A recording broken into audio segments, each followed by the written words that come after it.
mezarlığımızı arayırız biz. Bunların hepsi buna alışıktır. Böyle yerlerden gidiyorlar. Ha bu dağa çıkana kadar Ürdün'den Filistin'e girsek, orada ya şehit ya gazi olsaydık. Bir daha gelenin. Ya Rabbi alma bu canı Mekke'ye. Senin cennetine oftan da gidilir.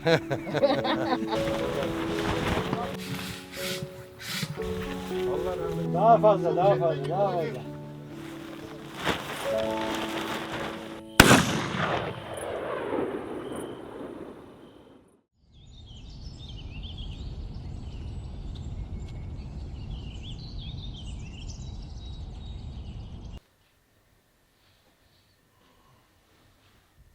Koş kalk. Osman Bey siz zaten dün geceden geldiğinizden beri uyuyorsunuz. Şöyle bir sesini duysun milletin. Zulüm 2013'te başladı kardeş. Evet abi. İstifa etmek yasak. Gelmemek yasak. Her şey yasak yani. Zulüm değil abi. Celladına aşık şeydir. Mahkum gibiyiz.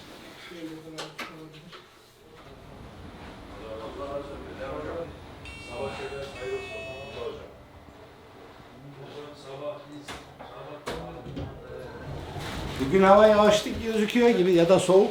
Evet, Yundoni geldi, Yundoni. Buyur abi. Anlaşıldı. Çadır tamam. Çadır değil ya. Çadır hayırlı olsun. Çadırda kalacağız. Ha, evet. Kesinlikle gün doluyor. Allah Allah Allah Allah Allah. Ay, bismillahirrahmanirrahim. Ulan bu Yapay zeka nedir? Robot mudur? Arapça yazıyor yani. Kötü bir şey olamaz. Ne bu ya? Efendime söyleyeyim, ben 30 senedir bu beyefendinin derdini çekiyorum. Ama bu beyefendi o son 15 senedir bir 20-30 kişinin derdini çekiyor. Şimdi artık yaşımız geldi, bir şeye geldik, yaşlandık. Kemale erdi. Dedik ki bu vesileyle bu sene Onun için bir mavi boncuk taktınız. sevgili kardeşimize, efendim bütün diyelim ki geleceğine, çoluk çocuğuna bırakması için en mübarek, en güzel hediyeyi takdim edelim. Bu çok özel bir koleksiyondan çok sayılı hazırlanmış olan bir şeydir.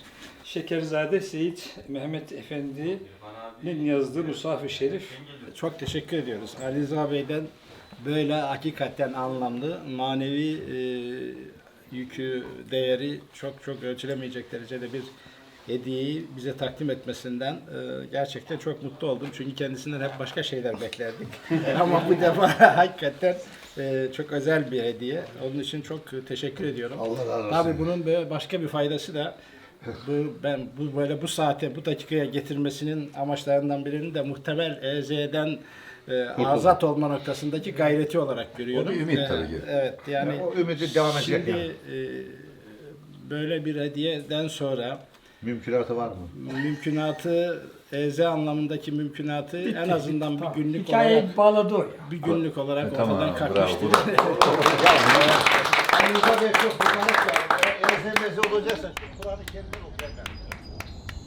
فَذَلَّلْنَاهَا لَهُمْ فَمِنْهَا رَكُوبُهُمْ وَمِنْهَا يَأْكُلُونَ وَلَهُمْ فِيهَا مَنَافِعُ وَمَشَارِبُ أَفَلَا يَشْكُرُونَ سُبْحَانَ الَّذِي خَلَقَ الْأَزْوَاجَ كُلَّهَا مِمَّا تُنْبِتُ الْأَرْضُ وَمِنْ أَنْفُسِهِمْ وَمِمَّا لَا يَعْلَمُونَ Amin. Euzubillahimineşşeytanirracim. Bismillahirrahmanirrahim. Kabirlerine pür nur, makamlarını cennet eyle ya Rabbi.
Muhteşem. Bulutların üstündeyiz. Ne denebilir ki hanımım? Bu bulutlar bir de 10.000 fitte uçaktan gözüküyor. Yani uçaktan gördüğümüz Muhteşem bir bulutların coğrafyadayız. Şu anda coğrafi olarak üzerine basıyoruz. Üşüyoruz şu anda. Aşağısı Evet, yanında biz serinlik de donuyoruz. var. Karşıda kar kalıntıları, Bu kadar güzel olabilir ancak. zirve dağlar. Arkadaşlar, hadi hareket ediyoruz. Konaklama bölgesine doğru hareket ediyoruz lütfen.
Zorlanıyoruz. Patlatmayalım ha bunu. O bu ne? Onları gerdirelim abi.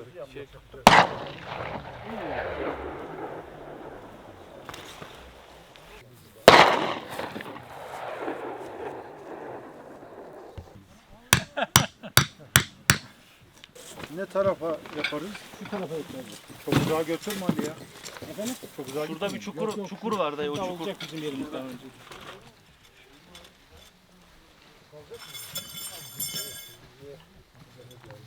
$200 ben şeyden aldım onu. Amerika'dan geldi. Tamam da inanın ben de değil mi?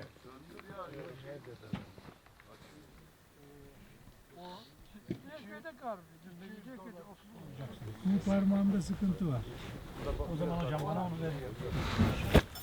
Orada büyük taş var çıkardılar. Metin bu arada sen jeneratörü bir ayarla. Hava kararmadan ölçeriz önemli olan. Osman, havadan bir tut daha çek buradan. Tamam. Tamam. Şey olarak böyle. Tamam.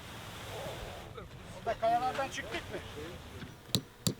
Hocam sadece buraya yemek alanı kullanılır. Geri kalan yatış alanı isteyenlerin de tekli çadır kurulur.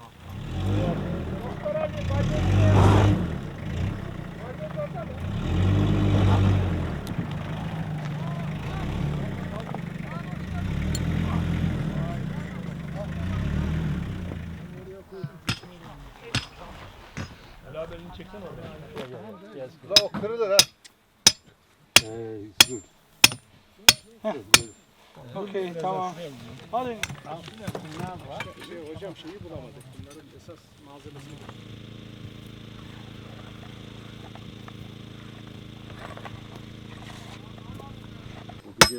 Hocam çık ayağa. Okey tamam. Tamamdır. Yalnız iki arkadaş biri orayı tutacak, biri burayı tutacak. Biz dengelere bakacağız. Tamam tutuyoruz burayı. Siz geçin hadi bakalım. Hocam gel abi. Hava böyleydi. Gece bir yağmur yağdı. Tamam. Gerdirmedik mi onu gider. Yine burayı birisi tutsun ya. Bu adamlar ne yapıyor? Biraz bir dakika dur. Daha fazla.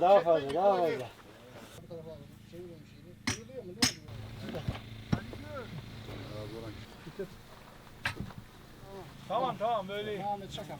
Okey. Yok. O kaşığı nasıl gidiyor? bu kadar bakmaya gerek var mı? Tamam şuraya çıkma. Zeki Bey sen duvar ustalığı yaptın mı?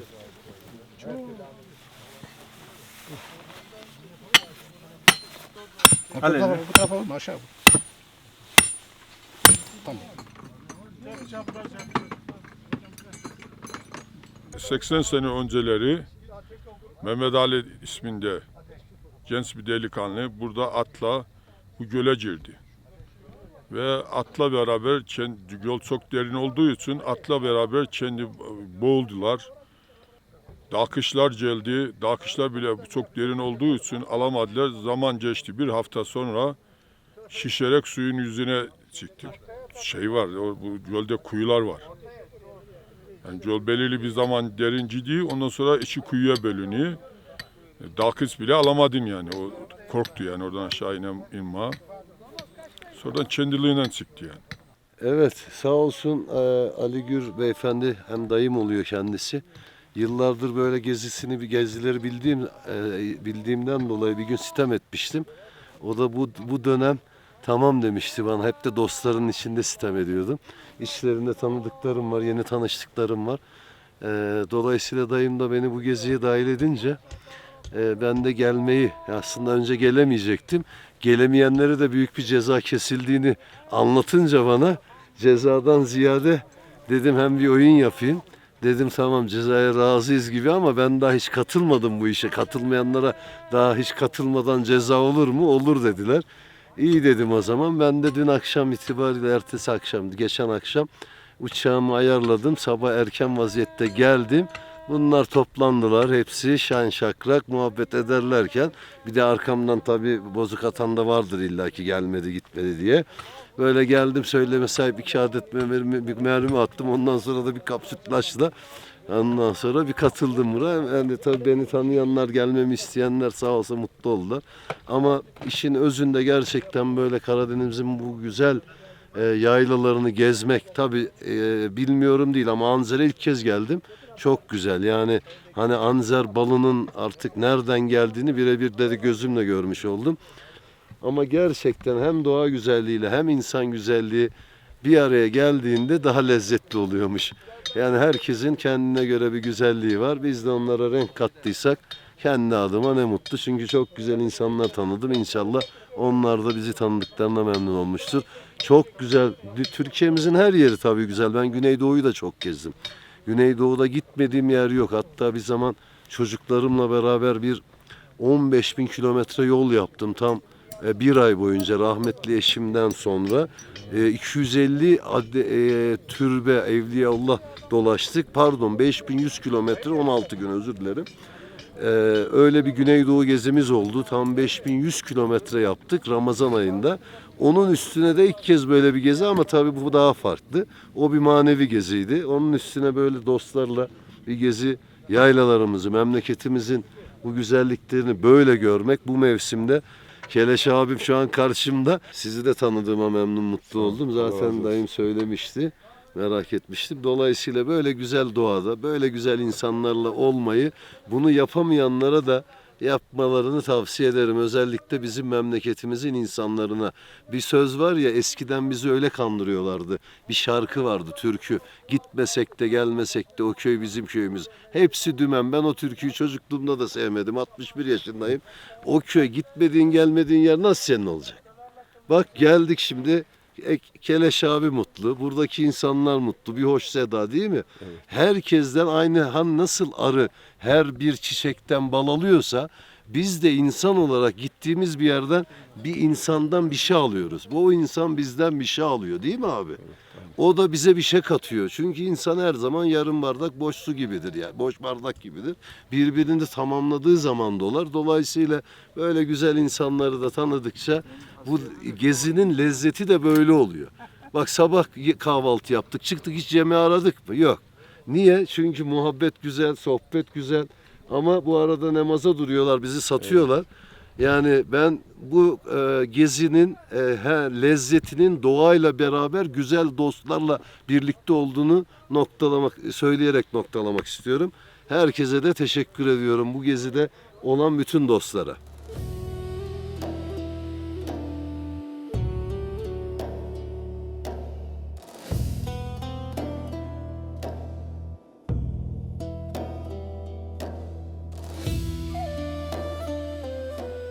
Allahu Ekber, Allahu Ekber.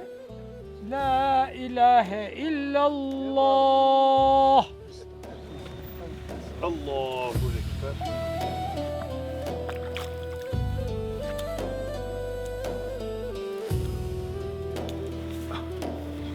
Allahu Ekber. Allahu Ekber. Allahu Ekber.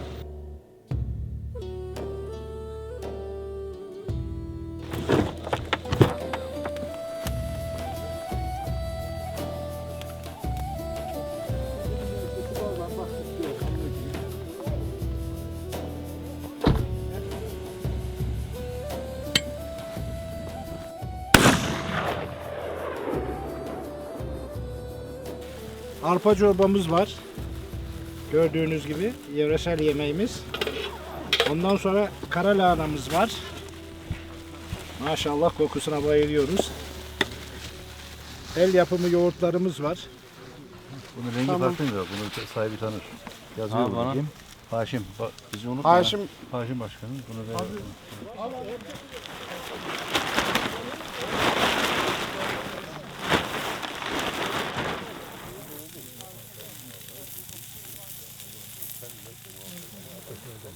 Allahu Ekber, Allahu Ekber. Eşhedü en la ilahe illallah. Eşhedü en la ilahe illallah.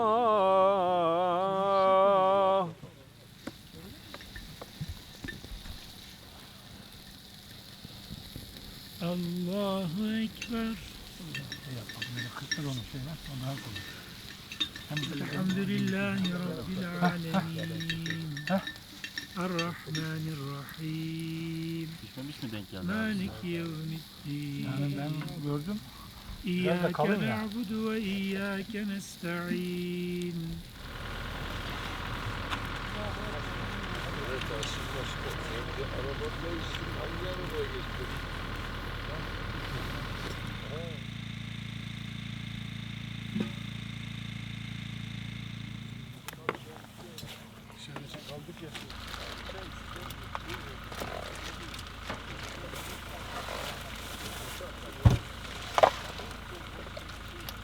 İyiydi ama beklediğimiz ha. Sen gel ben de vereyim.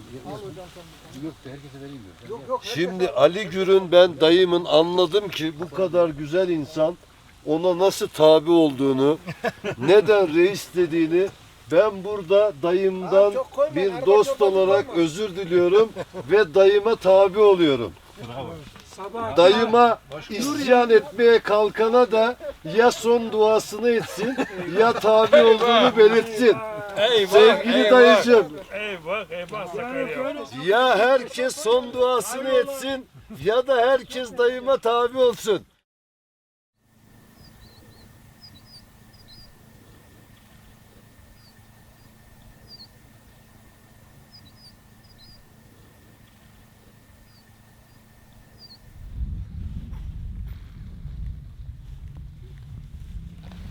Aklıma şey geldi. Göneşera'da köprü başında adamın biri kanıyor buradan başı. Tutuyor, koşuyor sağlık ocağına. La diyor Hasan nereye? Yarın bir yere gitmeyin cenaze var. La kim öldü? Emice Mustafa ile kavga ettik onu vuracağım da onu.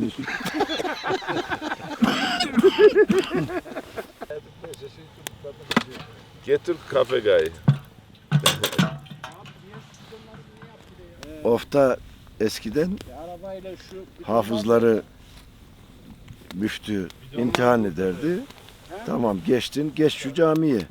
Camiye mi gittin? Ama genelde de hafızları imam ederlerdi. Öyle hafızlığı bitirmemişleri değil. Hafızlığı bitirmemiş adamı Gügüm şeyde. girmiş o da imtihana, girmiş oraya. Demiş kaç sayfa ezberim var? Demiş 8. Çık dışarı demiş. Senden imam olmaz. Lan ne konuşuyorsun demiş. Şit aleyhisselam uç yaprağıyla peygamber oldu. Bir imam olamayır. Şimdi ben de dedim Ramazan da imam olabilir. Ramazan imamlığa geçince aklıma geldi.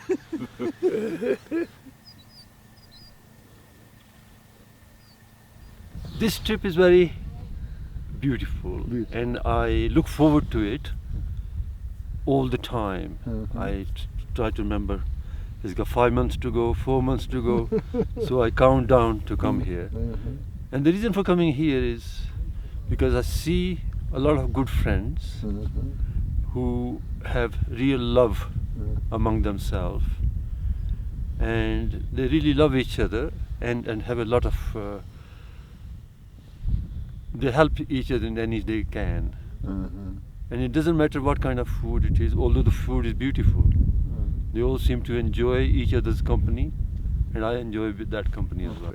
How many times you participated in this event? This is my fifth Fifth. time, yes. I came first in 2019, and then 2 years of COVID I didn't come, and then since then this is the fifth one. Do you plan to attempt to next events? Yeah, inshallah, inshallah I will. Yes, as I say, I look forward to the event. In fact, my family tell me, he says, you're only happy when you're going to go.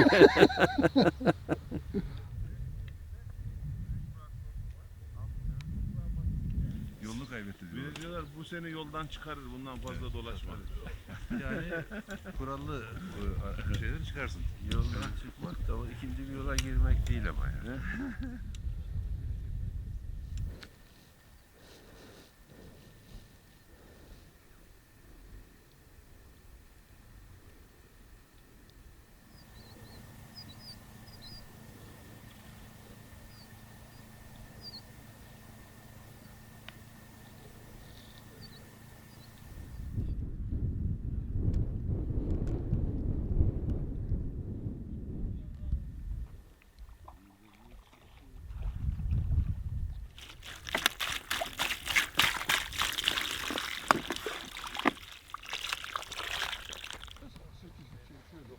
Vallahi nasıl diyorsanız ben her yola uyarım da o yol daha dik ya, hani burası daha yatay diye. Daha önce oradan tırmanmıştık.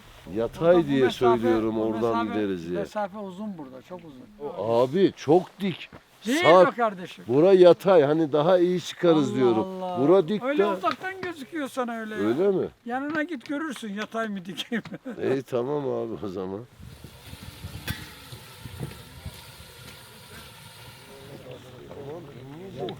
Ben tepsi getireyim sana. Evet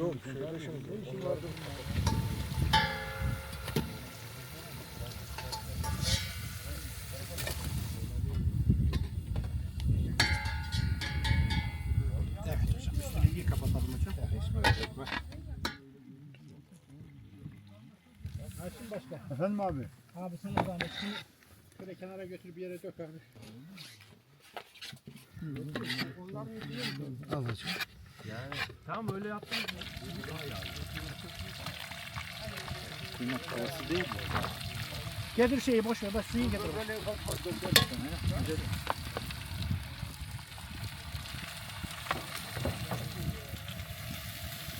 Ya gerek yok tabağıma. Muhammed kahvaltı tabaklarını vermediniz mi? Ve muhlamamız. Hay maşallah. Onlara ver sadece. Herkesin eline koyun. Başımıza geldi. Ya adam. Ramazan Bey. Kaynak arkadaşlar ha. 2 tane doktor. Beklenemeyeceğim. Mahmut hocam az tutlama. Yeteri kadar. Çatalını alabilir. Anlatamıyoruz kimseye. Ben dedim ki Ali Mehmet Hoca az mı ama? He's complaining that it's empty. Bak herkes uyuyor. Mahmut Hoca uyanık olduğunu göstermek için çıkıyor.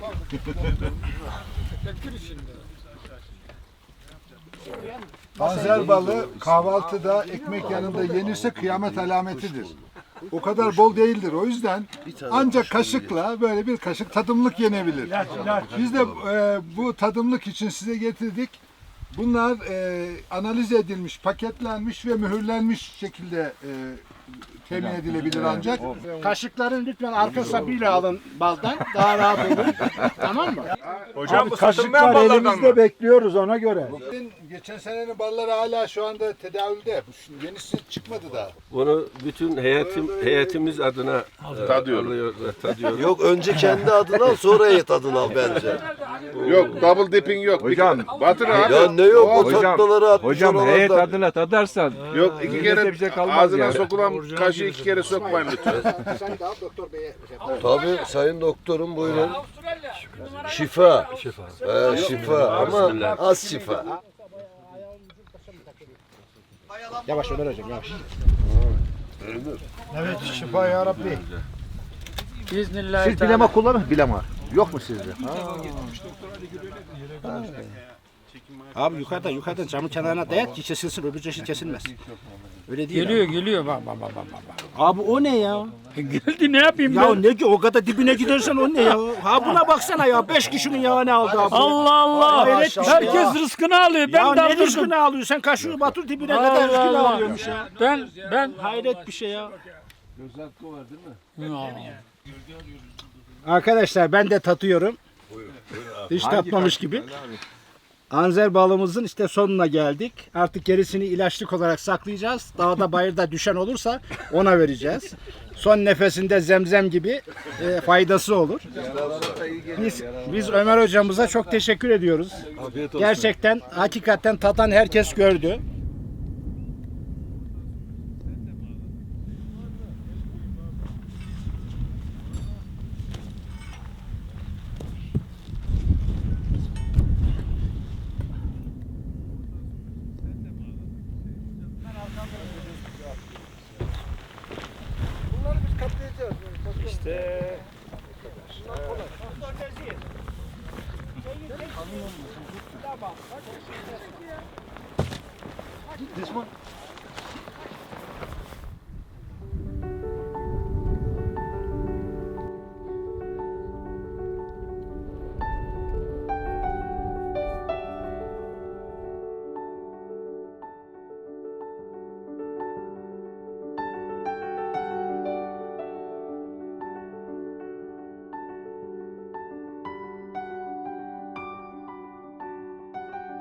Dağ likabası bu.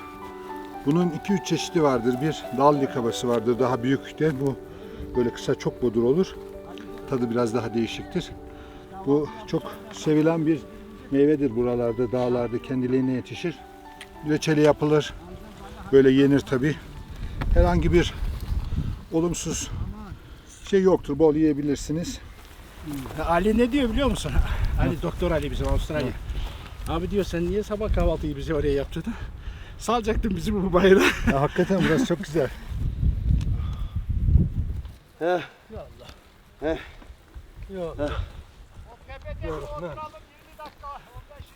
Ey gidi Ali Gür. Bir daha sana dayı diyenin. Reis diye. Ha bu zulmü görüyorsunuz değil mi arkadaşlar? Stockholm sendromu deniyor. Tamam mı? Yani Maktul kendi katiline aşık olmak kendi katiline aşığız. Bundan sana ne işler yaparsan yap. Hocam tamam. Çok güzel anlattı. Teşekkür ediyorum. Hepimiz kendi katilimize aşığız yani. Aşığız evet. Evet o zaman Ali Gür'den affımı rica ediyorum. Çünkü kendi katilimize aşık olmuşuz. Farkında değiliz. bunun 11.sini yapıyoruz. İnsan yaşlandıkça çok şeyi neyi kaybettiğini anlıyor. Biz de geçen seneler buralarda koşarken hatta koşacak şekilde yürürken bugün artık o koşmayı yapamıyoruz. Yani insan hayatı bu. Geçmiş ömrünün değerini anladığında bazen çok geç oluyor. Bizler bunu yaparken maksat sadece tabiatı görmek, bölgemizi görmek değil. Aynı zamanda da bir öncü nesil olarak arkadan geleceklere aynı işleri takip etmesini, vatanına, mukaddesatına, bayrağına sahip çıkmasını, çıkacağı yerlerde toprağın, vatanın her satı, her santimetre karesi aynı şekilde bilinmek zorunda. Biz de onu yapmaya çalışıyoruz.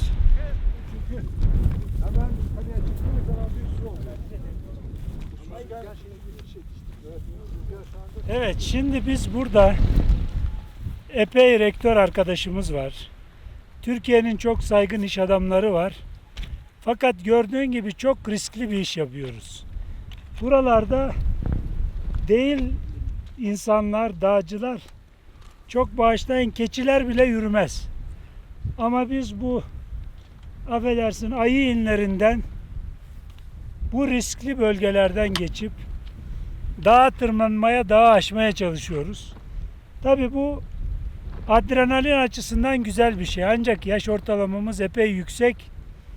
Dolayısıyla burada bundan sonra arkadaşlarımıza daha emniyetli güzergahlar üzerinde bu parkurun devam etmesini diliyorum ben.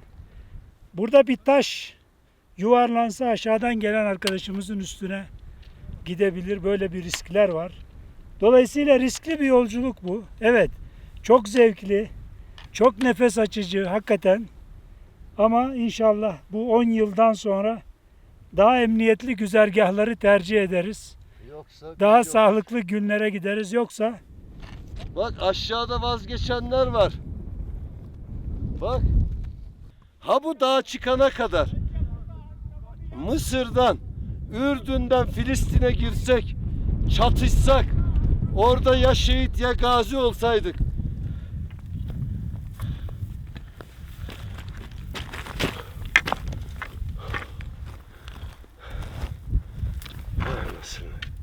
Bak bir şey söyleyeyim mi? İsmail, bir şey söyleyeyim mi? Bunların hepsi buna alışıktır. Böyle yerlerden gidiyorlar. %80'i buradan yukarı bir daha çıkmıştır. İkinci çıkış bu. Ama dayı ya bak şimdi ben basınç böyle zorlamaya başladım. Yürüyüş ekibi. Gelin hem ağlar hem gider ya. Gelin hem ağlar hem gider.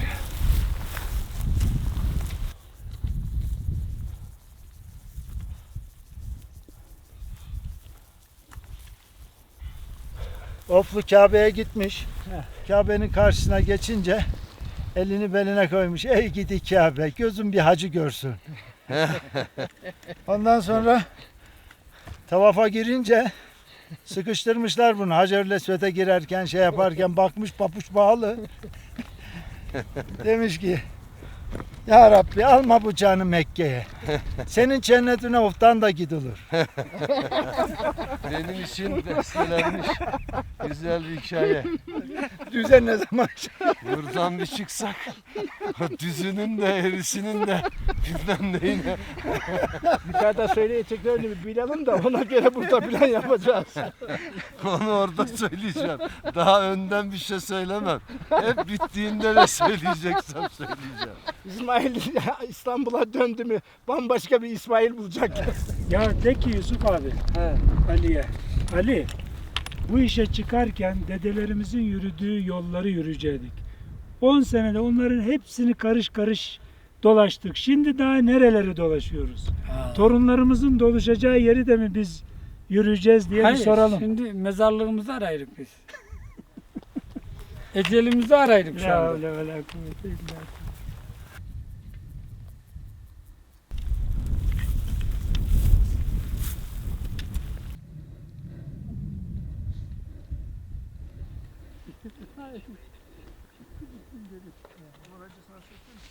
Bu İsmail'in ilk ve son seferi olacakmış gibi geliyor bana. Tamam mı? Oradan öyle hızlı çıktı düşündü ki adada yürüyecek. Şöyle bir uzan bak. Dünyanın en yüksek yatağı olacak sana o zaman. Bir daha gelenin. Bundan sonra o yürüyerek gelmeyeceğim, uçarak geleceğim.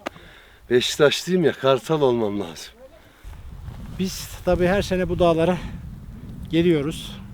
2014'ten beri sadece Covid döneminde 2 yıl ara verdik. En son buraya geldiğimizde yine bu güzergaha geldiğimizde aşağıda konaklamıştık. Şu dağların tamamında yürümüşüz. Bu ekip oraların tamamında yürümüş. Aynı şekilde bu bir sağ tarafımızdaki Yente Yaylası dediğimiz, Sultan Yaylası dediğimiz, Beldek mevkisi dediğimiz, Puşur Dağı dediğimiz Ve karşı bölgede Aygül Gölü var, Balık Gölü var. Aygül Gölü'nün üstünden 5 saat, 5,5 saat yürüyerek Kırklar Dağı'na gitti bu ekip yine. Bu bölgeler aşina bir ekibiz.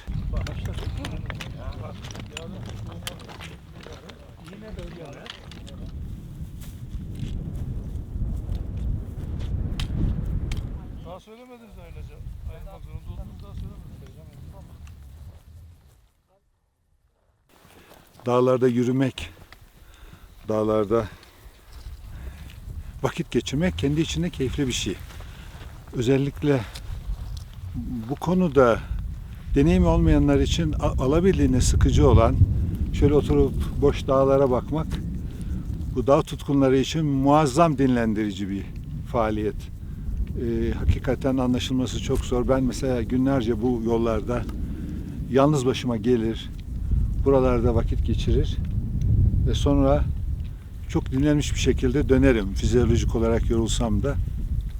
Arkadaşlar da öyle. Burada bir sürü dert yanarlar.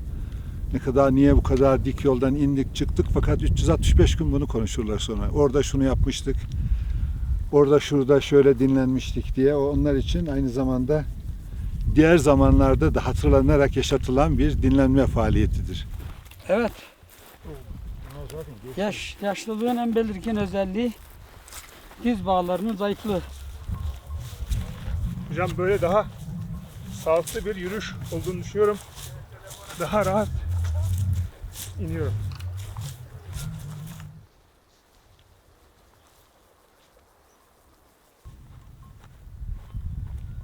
Ya Allah. Evet, Cuma'dan önceki parkuru tamamladık. Çok zor bir parkurdu. 15 yıldır bu işi yapıyoruz. Bu sene daha böyle sakin ve çok verimli geçiyor. Emeği geçenlerden Allah razı olsun. Teşekkür ediyorum. O ne yapar abi? Tansiyon yapar. Senin tansiyonun yükseldi. Çok normal bir şey. Çünkü yükseğe çıkıyorsun.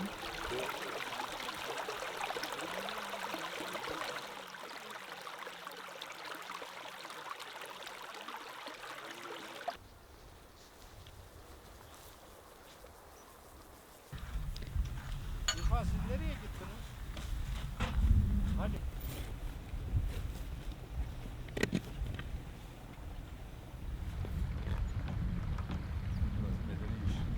Metin, biraz sola yanaştır arkayı. Sola.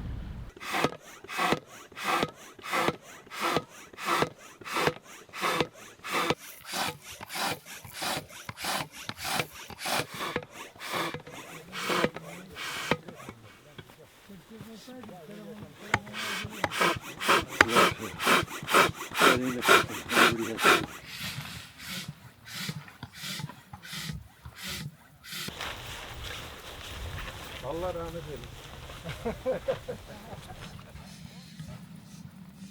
Havası tamam mı? Canı sıkı. Orhan, onun büyük kapısı ne taraf? O çevireceğiz. Dönmesi lazım. Çok zevkli oluyor akşam muhabbet. Düzlendi mi? Evet. Tamam, bir dakika hocam. Şöyle yan yapıyorum ki şey yok. Bak, bu da tutmak için iyi oldu. Abdurrahman Başkan söylüyor. Şarkıya Belediye Başkanı. Çek. Şöyle ortadan biri girsin de. Olursa içerisi. No. Tarihi de mi almıyorlar yoksa? Yok. Salih zaten. Ne güzel bir şey oldu. Ya becerikli bir abim var.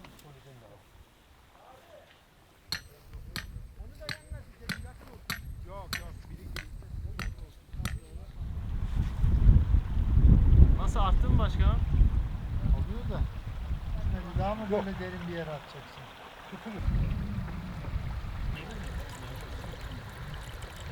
Başkanım dere kurumuş. Neden acaba? Vallahi bilmiyorum. Biz burada içme suyunu nasıl yapacağız? Var mı senin bildiğin? Ya normalde yukarıda çok meşhur bir köze var. Oraya arabayla Giremeyiz ki. gidilmez belki de. Gidilmez abi. Araçta aşağıdan alıp geleceğiz değil mi Metin? Öyle olacak evet.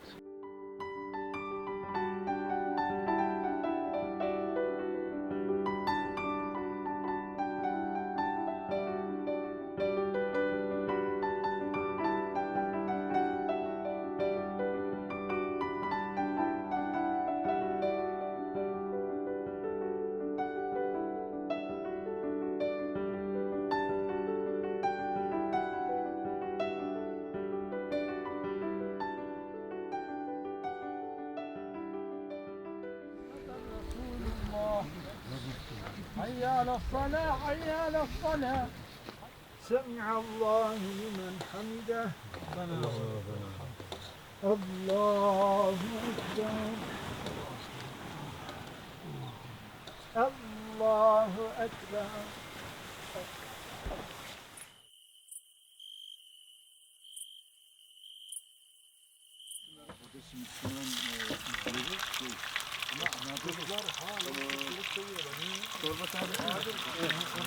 Getir onu. Abi ilk önce peçeteyle silelim şimdi. Ya onu silmemize gerek yok.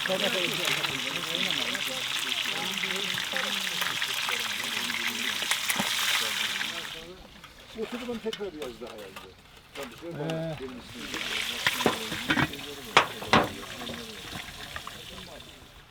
Hatırlatıyor bize resmini çekin.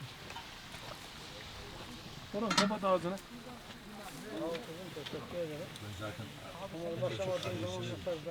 Allah. Döktünüz mü? Fazla ezmeyelim çünkü şeyler. Ben oradan şimdi birazdan servis yapmaya başlar. Tamam yaparım.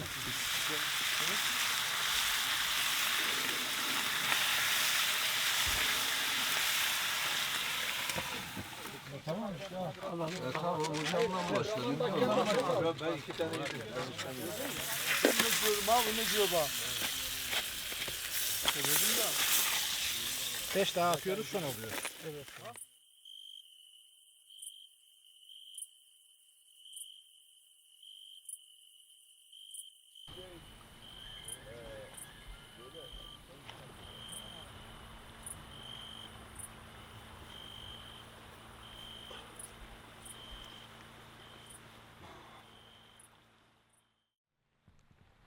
الصلاة خير من النوم. الله أكبر الله أكبر. لا إله إلا الله.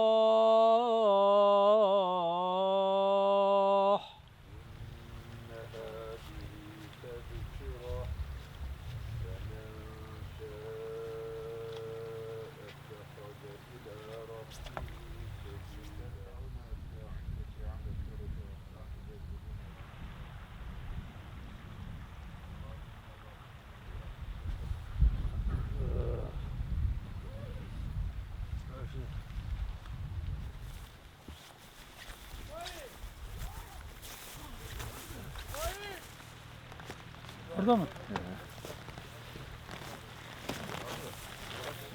İsmail. Kalk kardeşim kalk namazını kıl ya. Çok geç kaldın hadi. Hadi İsmail'im. Herkes kuluçkadan çıktı sen kaldın orada ya. Hadi. Evet, dağdaki günlerimizin son günü. Allah inşallah tekrar nasip eder. Şimdi 2 türlü alternatifli güzergahımız var. Tercihinize bağlı olacak. Bir tanesi yani normal Koran'da yazan güzergahı söylüyorum. Buradan şöyle çıkıyoruz şu düzlüğe. O düzlükten yine aynı o meyille yürüyoruz. O ileriki vadi gördüğünüz kayaların altına geçiyoruz. 3 sıra taş var bakın. 1, 2, 3. 3. sıra taşların üstünden ondan sonra o meyille beraber devam ediyoruz. O diğer vadinin içinden üstteki ana tepeye varmadan sağ taraftan yine hafif bir rampa var ama bu kadar değil. Bir tanesi de orası. Oranın daha zorluğu şu, ayaklarınızın altındaki taşlar sürekli kayıyor, hareketli yani sürekli taş üstünden yürüyorsunuz. Dolayısıyla o gölün oraya çıkmadan üstteki tepeden hemen zaten o tepeyi döndükten sonra ufak bir tepe daha var. Onun arkasından Aygır Gölü'nün alt kısmına çıkıyoruz. Mustafa amca İsmail'in babası. Evet. Şimdi biz çocukken ben İsmail'den 1-2 yaş küçüğüm. Evet. Bizi eşeğin heybelerine koymuşlar. Evet. Bir tarafta İsmail, bir tarafta ben. Çoruh Nehri'nden Bayburt'ta geçerken eşek suya girince başlamış anılmaya. Ben de başlamışım ağlamaya. Ondan sonra benim ömrüm boyunca Mustafa abi amcayı gördüğüm zaman her zaman Eşek angırdı. Eşek angırdı. Ali ağladı. Aha, İsmail demiş. Ya ben diyorum ama. Güzel. Ne oldu Ali beraberiz ya? Eşek angırdı, Ali ağladı. Ya Eşek angırdı. hatırlayacak yaştasınız yani. Hatırlayacak yaştasınız. Küçük değil. Yok. Ha, siz Onlar anlatıyor. Hadi Bizim orada demek senin çok hoşuna kalıyor. gitti Evet, yani. Tabii. Şikayet ede geliyoruz. Neden şikayet ediyorsunuz? Şu hizmetlerden şikayet edilir mi ya? Hizmetten şikayet etmiyoruz. Neden? Hizmetin sonrasındaki hani gerçek niyetini kamufle ediyor ya, hizmetle, süsleyerek, pazarlama. Ondan sonra düz duvara, böyle yukarı doğru. Kim yapıyor bu zulmü ya? Bu kadar insan gönüllü buraya gelmiş gözüküyor. Bir taraftan da herkes arkadan böyle şikayetlerde bulunuyor. Kim bu? Kim bu işin faili? Yani hala burada. Söylemeye gerek yok zaten. Kampımız yani öncesinde çok ciddi bir yoğunluğumuz oluyor bizim. Her türlü desteği sağlama noktasında bayağı detaylı bir çalışmamız oluyor. Tabii biz de bundan çok mutlu oluyoruz.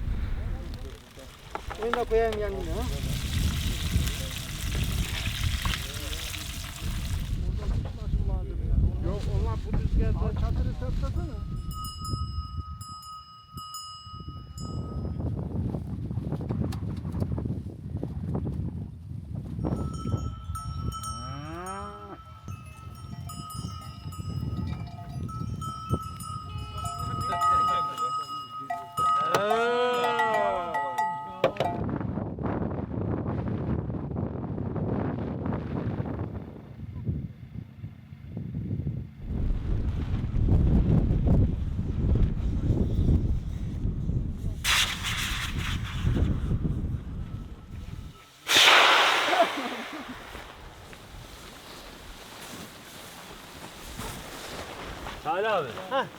Bak şimdi ize kadar katlayalım bunu.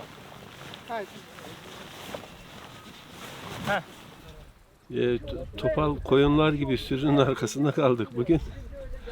Hayırdır? Küçük bir kaza geçirdik. Yuvarlandım yani. Olsun.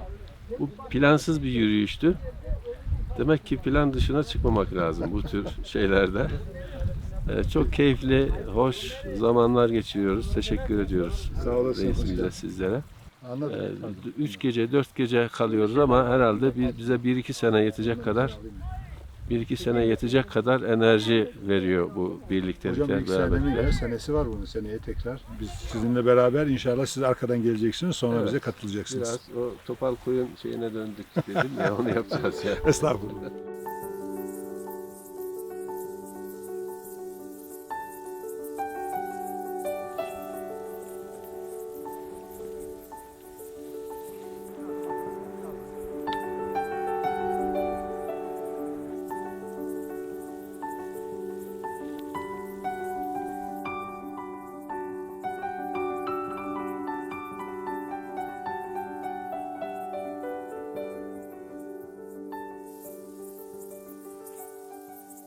Zeno grubunun bu yılki bu doğa, tabiat yürüyüşü çok güzel oldu. Önce hafif bir yağmurla başladı.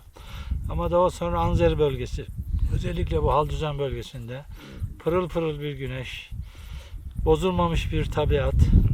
Yani insan, eski insanların bu kadar ne kadar sağlıklı ve güçlü olduğunu bu tabiatla açıklayabiliriz. Her şey doğal. Göremediğimiz mesela hayvanlar otluyor, koyunlar otluyor. Seneye inşallah bunu hasretle bekleyeceğiz. Bu Zeno grubuna, özellikle Ali Reisimize çok teşekkür ediyoruz. Lojistiğe gerçekten güzel bir hazırlık yapmışlar. Öncelikle bu grubun en büyük özelliği gerçekten akademisyeni, iş adamı ile beraber bir yılın muhasebesini yapılıyor. Çok güzel günler geçiyor. Belki de hayatımızda kendimize ayırdığımız en nadide zamanlardan bir tanesi olarak düşünüyorum.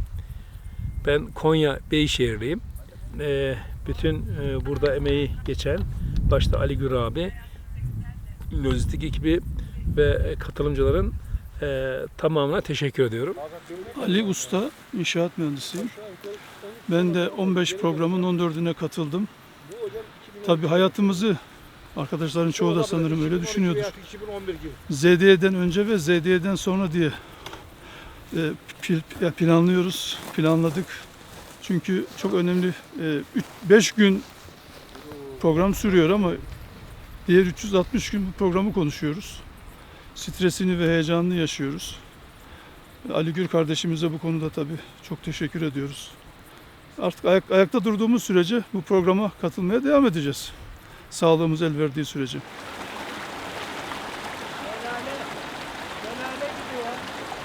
Mahmut Ak, Yükseköğretim Kurulu Yürütme Kurulu üyesi. Her şeyden önce Cenab-ı Hakk'a şükrediyoruz. Bu programda çok iyi hatıralar ve güzel bir meteorolojik ortam içerisinde günlerimizi ilerletiyoruz. Tabii ki buradaki hareketin birkaç yönü var. Her şeyden önce bir dostluk hareketi ve dostluk yanında en önemli vurgulanacak konulardan birisi bir uyum hareketi. Çünkü bilindiği gibi toplulukla bir yere gidilebilir ama gidildiği gibi bitmeyebilir. Çünkü grup üyeleri uyumlu olmayabilir. Biz şu anda bu programın 15.sini yapıyoruz ve şükürler olsun ki gerçek bir uyum içerisinde. Bu programımızın diğer önemli bir yanı iş stresinden uzaklaşmak ama daha da önemlisi ülkemizi tanımak, insanları tanımak, coğrafyayı tanımak ve bunları tanıdıkça da özgüvenimizi geliştirip aynı zamanda bu coğrafyaya karşı olan sorumluluklarımızı hatırlamak şeklinde dinlenmiş ama bir takım mesuliyetlerle de kendimizi daha da bağımlı hale getirmiş olarak bir iç huzuruyla evlerimize, işlerimize dönmüş oluyoruz. Böyle bir program içerisinde bulunmuş olmaktan dolayı da gerçekten büyük bir mutluluk duyuyorum. Nitekim bulunduğumuz ortamlarda bu programdan bahsedildiği zaman bilindiğini ve gıpta edildiğini görüyoruz. Avukat Doçent Doktor Ramazan Artürk, İstanbul'dan geliyorum. Üniversite öğretim üyesiyim. Aynı zamanda avukatım. Sivil toplum örgütlerine de başkanlık yapıyorum. Bu yıl Zeno'nun 12. yılı. 12 yılda 17 tane etkinlik yaptık ve 17 tane etkinliğe de katıldım. Zeno'nun dağdaki bu gezisi, kuzey yürüyüşü, şehirdeki esaretimizden kurtuluş yolu olarak görüyorum. Ne zaman ki doğaya, dağa gelmişsek, şehirdeki esaretten kurtulduğumuzu, özgür ve hür bir şekilde tabiatla baş başa kaldığımızı, yıldızlara bakarak kainatı, doğaya bakarak güzelliği temaşa ediyoruz. Zeno'ya katılmak ya da bu yürüyüşlere katılmak aslında insanın kendisine dönmesi, aslına dönmesi, toprağa dönmesi anlamına geliyor. Ve bir yıl içerisinde harcayacağımız enerjiyi burada toparlayarak gidiyoruz. Ne mutlu Zeno ile beraber olana. Güzel bir mevsime rastlamışız abi kaba için. Baksana hocam. Neredeyse yaban mersinine yakın bak. Evet bak. Görüyor musun? Evet.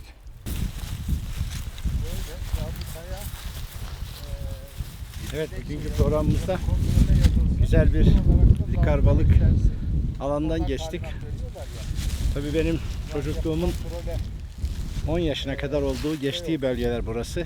Zira ben hemen buradaki Demirkabı Yaylası, eski ismiyle Halızen Yaylası'nda doğdum Ağustos ayında.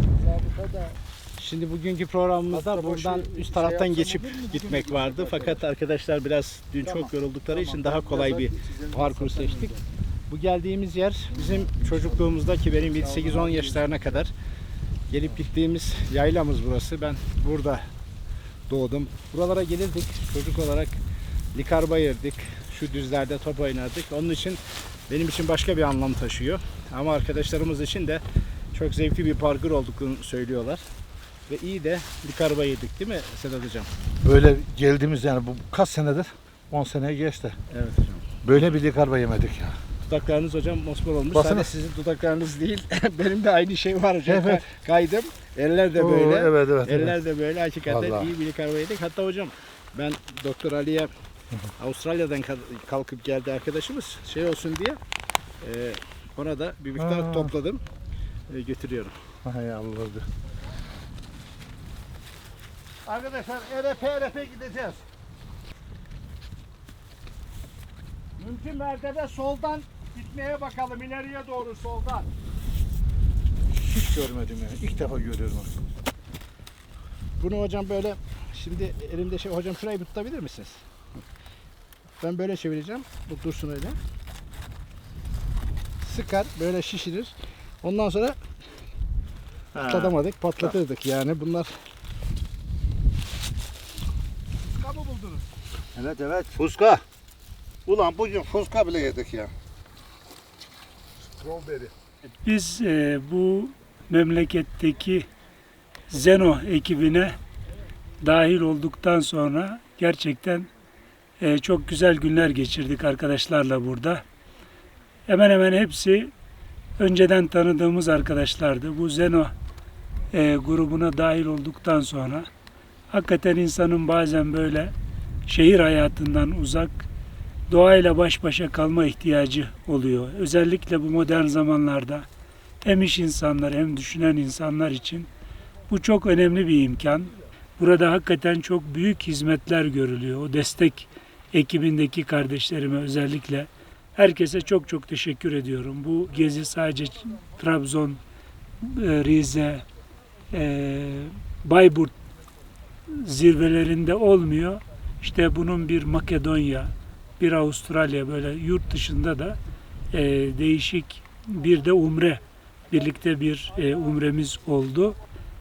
Daha epey yıllar devam eder diye dua ve temennide bulunuyorum. Burada söz konusu edilen fiyatlar tamamen semboliktir. Yani bunlar böyle bunun bedelidir, karşılığıdır diye düşünürse hata olur. Buyurun efendim, bu sizin hakkınız. Buyurun efendim. Sembolik kaç para? Ücretsiz mi? Yani bedeli ödenmez diyoruz ya. Sizin verebileceğiniz şeyin. Efendim bu nazik hediyeleriniz için size çok teşekkür ediyorum. Şifa niyetiyle ha. 15.000'i yuttun ya. Hayırlı olsun. 15.000 nasıl gidiyor? Baba 5.000 dedik hepsine. Ne 3-5.000 lirası? Tanesi yok, 5 dedi abi. Tanesi 2.500 lira, 3 tanesi 7.500 lira, 5.000 liraya dedik toptan alım indirimi. O zaman onu da verir alır. Gelmeyene parayla verdik ama sen yolun yarısına kadar ya 3'te birini gelmiştin. Sana da bir kıyak olsun diye 2 tane de sana verelim başkanım. Tanesi 1000 lira başkanım. Ne diyorsun? Tamam. Fena değil hocam, idare et. Yeşil acı hap gibi dağıtıyorsun. Şifa niyetine.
Orhan Nez'in bir odasına sen götürmüş.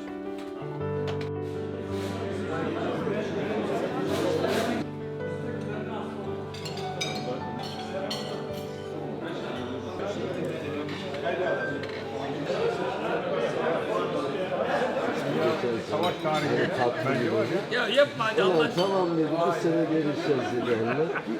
Bir yol var ama gelmez olabilir. Ben getirmedim ya. Orada 3. oluyor bu ya. 3. olsun. Ya.